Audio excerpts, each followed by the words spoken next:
नमस्कार मंडळी, मयुरीज किचनमध्ये तुम्हा सर्वांचं खूप खूप स्वागत आहे। आज आपण बनवतोय गरमागरम असे कढी पकोडे। कढी पकोडे भातासोबत इतके कमाल लागतात किंवा भाकरीसोबतही तुम्ही खाऊ शकता। ह्याची चव एकदम कमाल असते। तर बनवण्यासाठी मी काय केलंय, चणा डाळ आणि मूग डाळ एकत्रच करून मिक्स करून भिजत घातली होती। एक 4-5 तास भिजत घालायची आणि मिक्सरच्या भांड्यामध्ये घालून त्यामध्ये लसणाच्या पाकळ्या, मीठ आणि लाल तिखट घालायचं। आवश्यक असल्यास थोडंसंच पाणी घालायचं आणि नाही एकदम घट्टसर असं वाटून घ्यायचं। आता बघा इथे आहे ना, मी विदाऊट पाणी घातलेलं होतं वाटलं आणि त्यानंतर पुन्हा 1-2 चमचाभर एवढं पाणी घालते आणि पुन्हा एकदा फिरवून घेते। कारण आपल्याला ना ह्याचे भजी करायचे तर जास्त पाणी घालायचं नाही। जेवढं कमी पाण्यामध्ये आपल्याला हे वाटून घेता येईल ना, तेवढा कमी पाण्यामध्ये हे वाटून घ्यायचं। तर बघा आता हे जे मिश्रण आहे ते तयार झालंय। तेल गरम करत ठेवलं होतं आणि हाताने मला व्यवस्थित सोडता येतं, म्हणजे एकदम परफेक्ट बनलेलं आहे।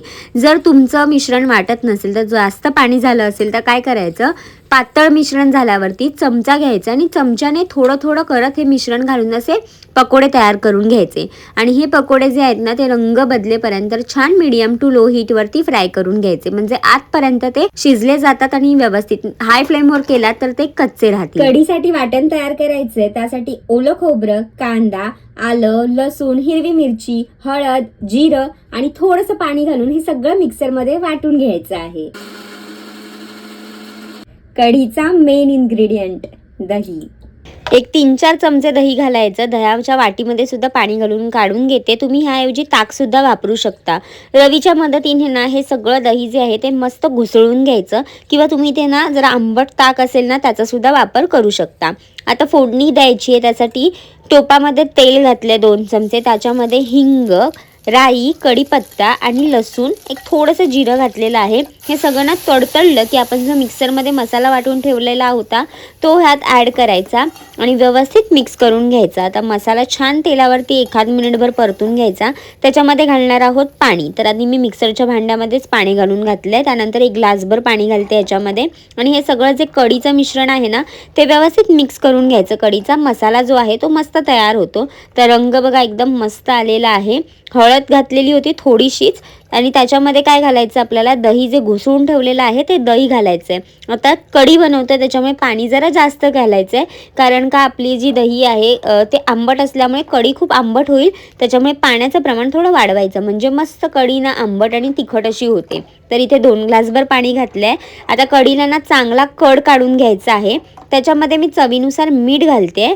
मीठ आणि कोथिंबीर घालायची फ्रेश चिरलेली आणि कढीला मस्त एक 10 ते 15 मिनिटं मीडियम टू लो हीट वरतीच कड काढून घ्यायचा। बघा काय सुंदर उकळी आलेली आहे ना। कढीला मस्त असा कड आला ना की थोड्या वेळाने आपल्याला, म्हणजे अगदी शेवटच्या स्टेजलाच येताना आपल्याला काय करायचं, याच्यामध्ये पीठ लावायचं आहे, म्हणजे कढीला ना थिकनेस यावा म्हणून ह्याच्यामध्ये बेसनचं किंवा तांदळाचं पीठ ॲड केलं जातं।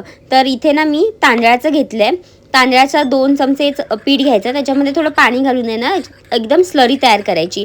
तुम्ही जर असंच पीठ टाकलात ना कढीमध्ये तर त्याचे गोळे तयार होतात, गुठळ्या होतात। त्याच्यामुळे ना स्लरी करायची आणि हळूवारपणे घालत मिक्स करत त्याला ॲड करत जायचं। ह्याने काय होतं, गुठळ्या होत नाही आणि कढीसुद्धा छान थिक होते।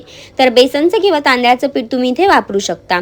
आता तांदळाचं पीठ लावल्याच्या नंतर पण एक छान उकळ काढली मी आणि मग एकदम शेवटच्या स्टेजला ह्याच्यामध्ये जे भजी आपण करून ठेवले होते ते ॲड केले। थोडेसे भजीला छान डुबवून घेतलं। तर गरम आहे कढी, त्याच्यामुळे कढीमध्ये ना हे सगळे भजी छान कढी शोषून घेतात। तर एक अर्धा तासानंतर आहे ना भजी मस्त कढी शोषून घेतात आणि मस्त कढी पकोडे बनून तयार होतात।